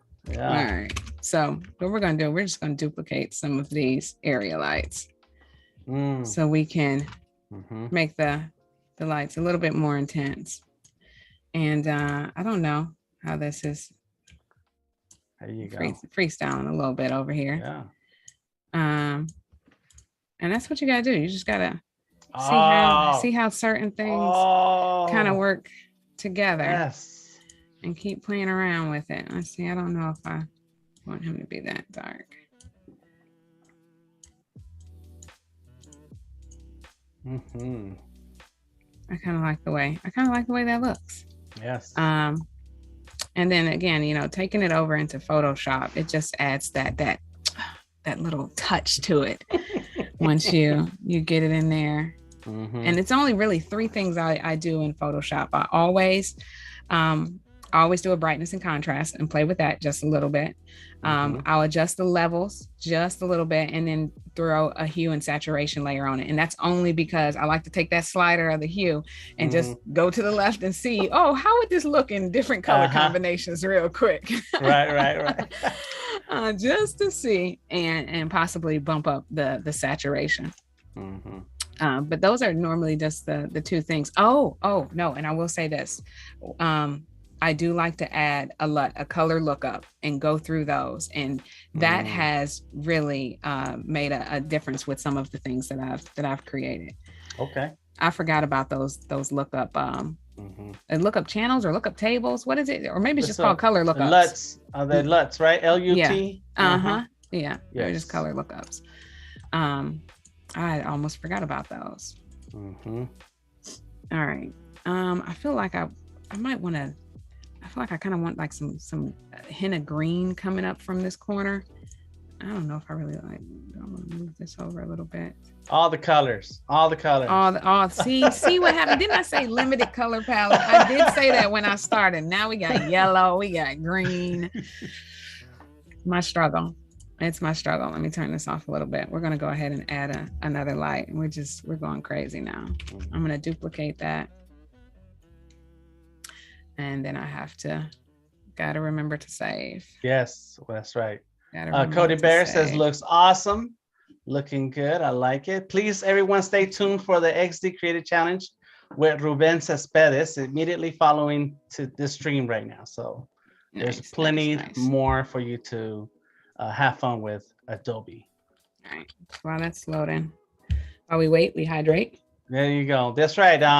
Cody shared some tips, and I didn't mention it, but there it is. PSA: sip, flip, stretch, and save. Sip some water. I like that. I like that. Sip some water, flip your canvas, stretch your wrist, and save your work. Save your work. Yes, that's right. I like that. All right, let's see. So we got our other light here. There we go. And, maybe we just put it here. And what we were thinking some green. We're going all wild and crazy. And I got a question about the male and female models. Yep. So those were just standing models. They're not necessarily models that you can move the limbs, are they? Not here in the software because it doesn't, okay. But they are FBX models. So if you do take them into another application, maybe something like Blender, Cinema 4D, you are able to pose them. Okay. Yep. You can bring the pose back into here to then set them where you want them. Mm-hmm. Yep. You can modify them in any other software that allows you to do it. I would do that with Blender occasionally. If I know there's a certain way that I want them to be manipulated, I'll do that in that software and then just export them out as an OBJ. And you can also export them out as an FBX and bring them in here as well. But yeah, you can export them out and then you'll be able to work with them in that orientation. Let's go back to camera and turn ray tracing on. And let's bump up. We got our intensity. We might have to move this one up a little bit more. So we can get, and then if it's not as intense as you want it, you do have the option to use some other lights. They definitely have more intensity. This point light is, this directional one is kind of like the sun. You can see how bright it is. But the point light also gives off a lot of light, or you can simply just duplicate the lights and that'll add another one that gives a little bit more intensity. Let me move that one up here. Oh, that one might be behind something. Let's see, let's go back. Might be too close.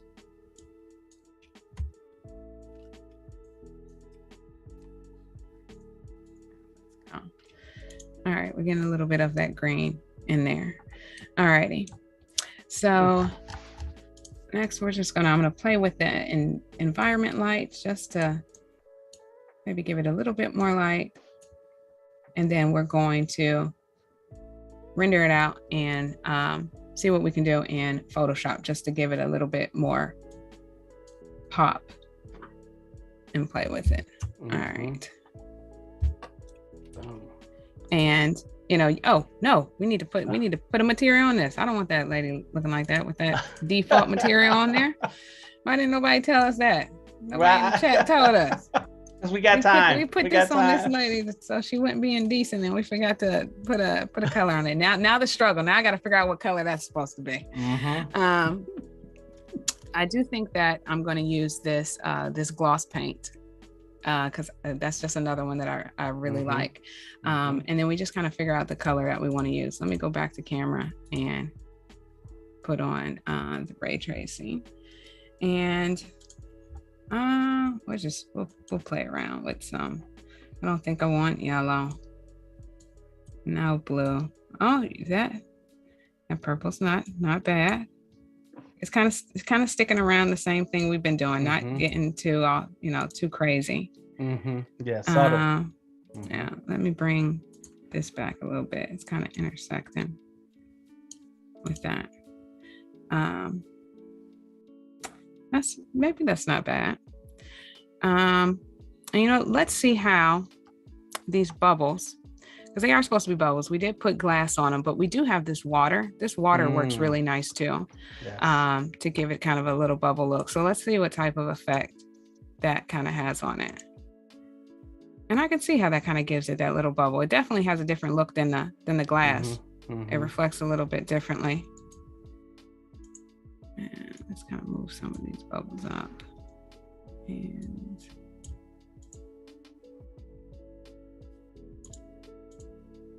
back to our viewport.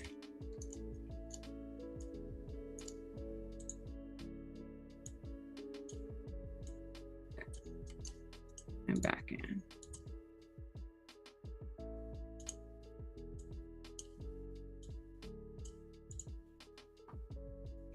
All right. Now, if we wanted to, we could even put something, here on the models. I don't know why I like them in this matte black, but that's an option as well. You can there's really nothing wrong you can do. Let's see if we were just to play with it, just to play with it, let's throw on, oh, this is really a nice funky one. This terrazzo, it has a lot of different little specs in it that you're able to customize. One, you can tell it how many specs you actually want in the material, and then you can customize them to, you know, whether you want some of them metallic, what colors you want, the roughness and all of those things. You can even change the color of the concrete, which is behind it. We could give this, let's say, we're just gonna go wild. We're just gonna throw anything out there. We're gonna go back to that black. We can make it I like that more. Yes, Make it a little bit more rough. And then as far as like these little specs here, I always like to bump up the resolution, make it a little bit more sharp. Does this have some presets? This has some presets as well. So some automatic, you know, default color combinations that you can at least start from. You can randomize the scale of these specs, and it'll kind of change, you know, how big they are, make some small, make some large. You got some surface grain you can throw in there. Let's see where we get down to where we can inserts. Here we go. So right now it's 5 colors that's showing, and it's primarily these, but maybe you only want it to be 3 colors. Okay. And then you can customize what you want these first 3 colors to be. Let's see, I'm just throwing anything in here. And what's so great about, I mean, that actually kind of looks, she kind of look kind of cool. I'm not mad at that. I mean, that's right up my alley. Something, you know, crazy, crazy. Yeah, I actually kind of like that. But you can really do a lot. And if you've ever worked with any other software to try to create a pattern like this in something like Blender, it's, you know, they use the node system, and it's definitely a learning curve, but they just kind of make it so easy in Stager, and even in Sampler tomorrow, we'll see exactly how easy it is. So I'm gonna take that off of her, but that was, I mean, there's just so many opportunities and options. So we are going to, I'm gonna go ahead and we're gonna render this out. I'm looking at our time, 4:40. Yes. So I'm gonna go over to the render tab. So the render has its own separate tab from design. Design tab, that's where we were doing everything, making our cameras, lights, adding in our models, all of that good stuff. And our render tab is where we set our settings for how we want that main shot to actually render out for our photograph. So over here in our export settings, if we had multiple cameras, we would see them all listed there. So you see the camera that I was, you know, using, I had that 1080 by 1080. I can click all of them and they will all render out one after the other, but we only have the one here. Now, normally I would bump this up to 300 resolution. Just because I want it to be high quality. I will also come over here to my presets and I would bump this up either to high or to ultra, but we're just going to keep it on medium, and we're going to keep it on 72 just so we don't have a long render time. You can name the file, of course, but then you have the option to export it out as a PSD or a PNG. The great thing about the PSD is that if you export it out like that, it's going to export it with several different layers that allows you to very easily capture portions of the artwork. So if you wanted to change the color of something specific in it, you're able to very easily isolate that piece of the artwork. So I'm not that fancy in Photoshop, but for somebody to take it in there and to do some added tweaks, being able to select those portions without having to try to mask them all out with like the pen tool and stuff could be really beneficial. So we're just going to do just a PNG, and I'll keep it as AL. Full resolution. We'll keep it on that, and let's see what it gives us our render time. Matter of fact, let me say first. Yes. Yes. Bliss says, I'm digging the artsy surrealistic setup. Yes, definitely surrealistic. I love it. All right, so we're saved. Let's go ahead and let's see what it's going to give us for our render time. Just until lunch or dinner. So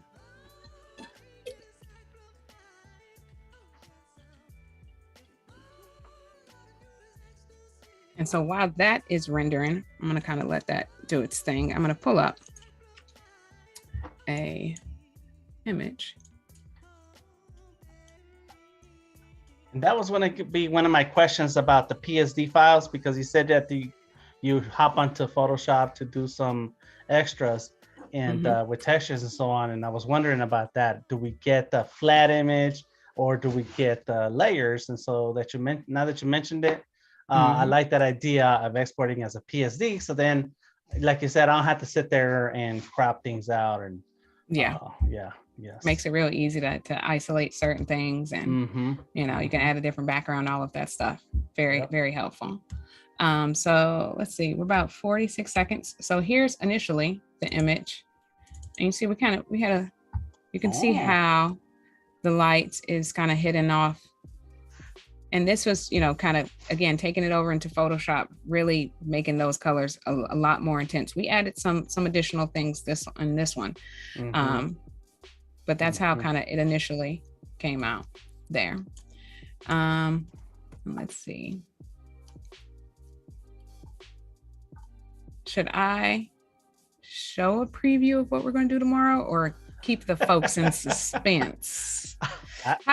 What do you think? How do you do with certain things like that? Sometimes there's value in showing, you know, individuals like, this is what we're going to do, and they're like, oh, I got to tune in. But then you also risk somebody saying, oh, I don't care about that. I'm not coming back. You know. I think I like to keep the suspense, so that it makes people come back. Come on back. Definitely. That's right. All right. Yes. All right, so we're almost done. We're got like about 10 seconds. Cool. And I will say that Jasmyn and I will be back tomorrow at 12 p.m. Pacific for part 2 of Intro to 3D Design. So, and that's going to include this other app. What's that app called? Sampler, Adobe Sampler. So Adobe Sampler allows you to make your own 3D materials. Yep. Ooh. So everything that we had in that little design tab that already came with Stager, that's what we're making. We're making our own. And Sampler is amazing. I mean, you can make a material starting from an image, you know, maybe an old piece of artwork. I've made a lot of materials, just importing an old piece of artwork, especially some of my Gann art that's really colorful, and then using that as the base to my material. And then adding a lot of the different filters that they have to kind of manipulate it, warp it, add, you know, different textures on top.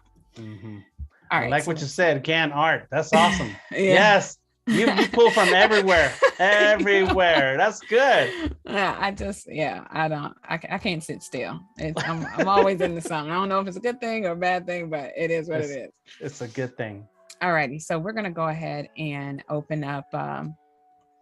We're going to open up Photoshop. So I'm just going to open this within there, and I will then close out.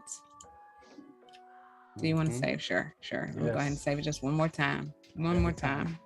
And there you go. Look at that wallpaper. Yes. Bragger. All right. So there we go. Oh, that's tomorrow. No, get out of there. No, that's tomorrow. All right. So surprise. Surprise. All right. They're like, oh, I'm coming back tomorrow. What was that? Something free? All right. So in Photoshop, I will bring it over, just import the PNG, and I normally just work with 3 adjustments and see if, you know, if they can bring any more life to the artwork. So the brightness and contrast. And again, you know, my model, put that thing all the way to the left, put it all to the right, and figure out where you like it in between, and really just figure out, you know, what kind of mood I'm going for. I don't want it to be, you know, that dark. Don't want to be that bright. Yeah, definitely brightened it up. Wow. But I do like playing with the contrast. And so I'll sit here, you know, this is another one of them things where you can just sit here and move these little sliders in and out all day and get lost. So I'll put that right there, see how that looks initially. I'll then go into the levels, and normally it's just this one in the middle that I play with the most. Not too much on the ones on the end, just to kind of see how that lights it up all the way. Wow. We don't want that much light. No. I don't know. I would be like a screenshot, change something, screenshot, all of them. Yeah. Yeah, because you'll change it and then you never get back to it. You'd be like, oh, exactly. Wait, I liked what I had before. That's smart. or save new version. Right. Version 1, 2, 3 to 100. To 100. Yeah. All right, let's put that right there. Then let's hue and saturation. I love coming in here and using this slider just to see. Sometimes I find a better color combination. I'm like, oh, you know what? We're going with that.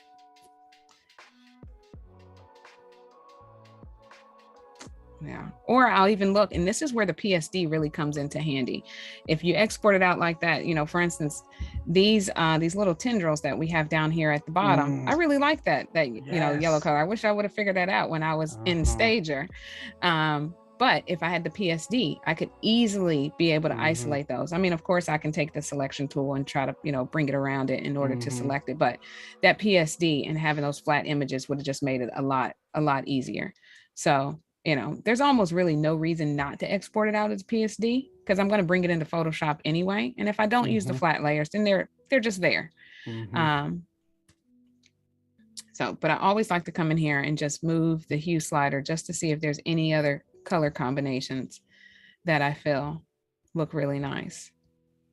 I don't know, but I really kind of like that. Yes. Oh, wow. I really kind of like that. What's that? Plus 84.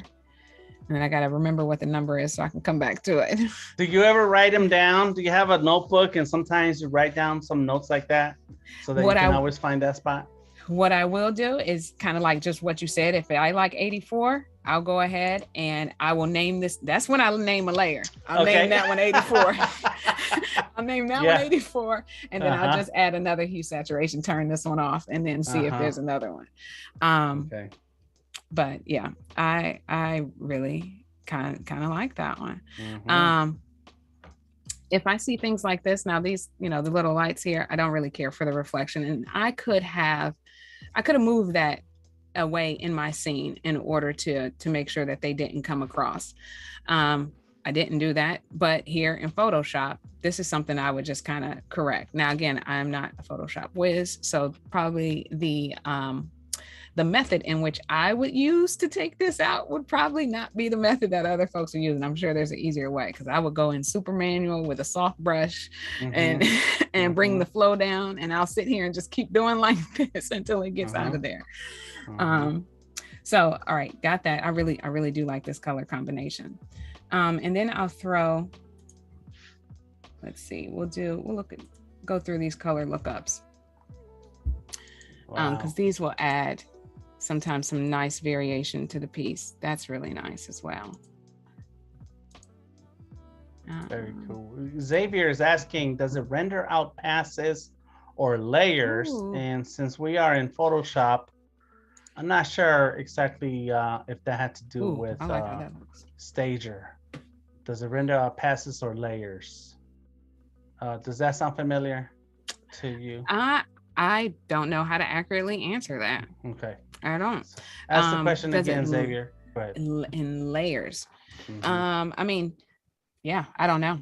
I would think it's in passes. I feel like there may have been even something in the render settings. We may have to pull it back up and just look to see if there's something in the UI that states that.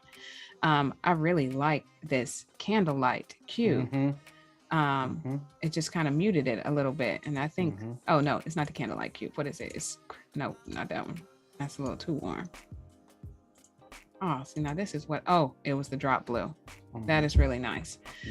These little window things are kind of throwing me off. So I'm going to go in my very bootleg way to get these out of here. Very bootleg. I mean, very bootleg way. Oh, this is don't laugh at me, DTM. I'm not laughing, okay, but I thought they were cool.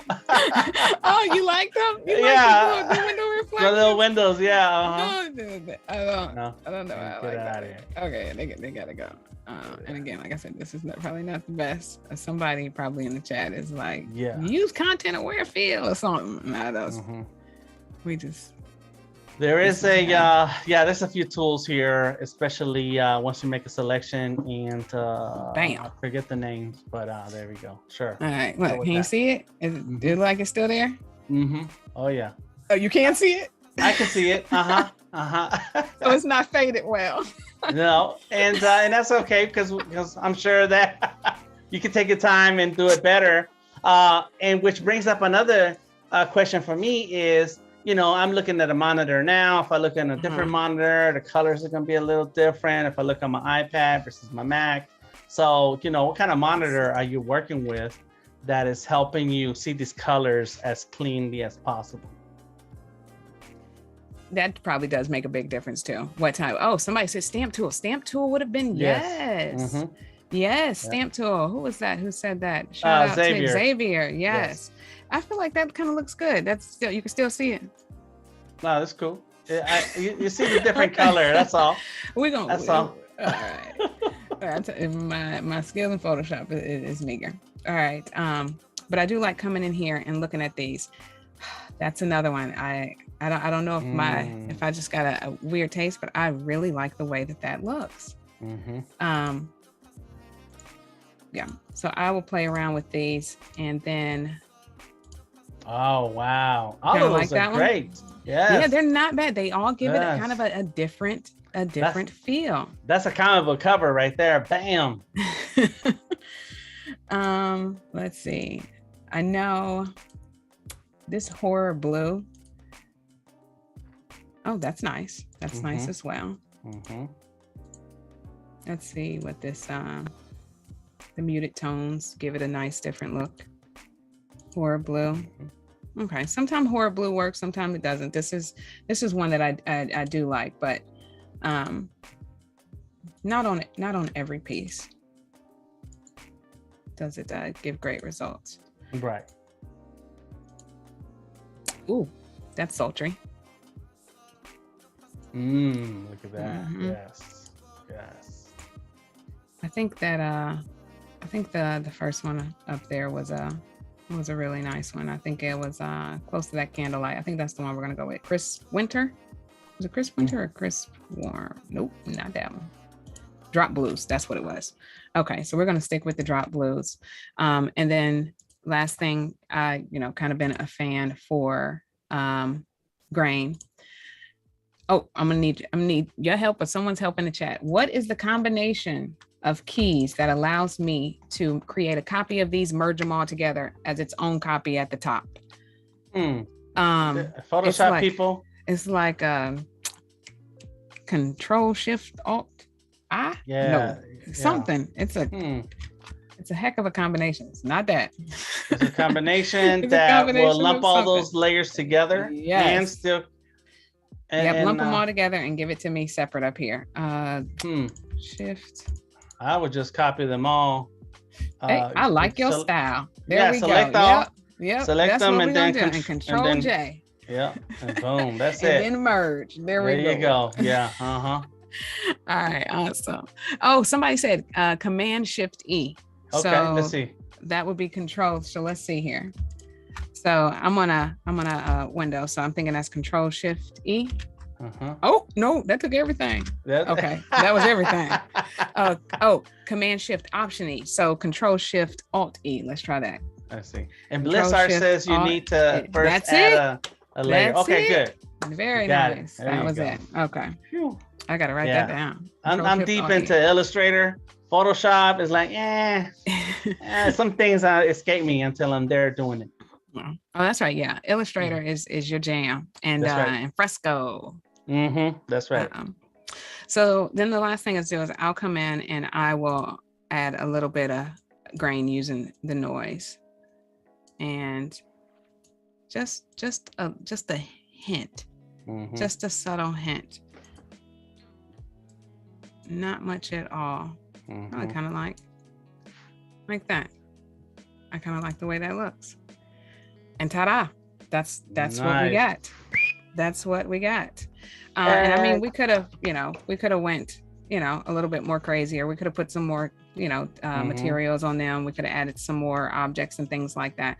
But this was literally with the stock models that are free and that are there with Stager. Imagine if you were modeling your own things, or you decide that you wanted to purchase, because I mean, a lot of people sell their models, and I mean, it's some great models and scenes that you can put together. But just with Stager natively, how it is, and what Adobe is offering free as far as stock models, you could really put together something pretty dope.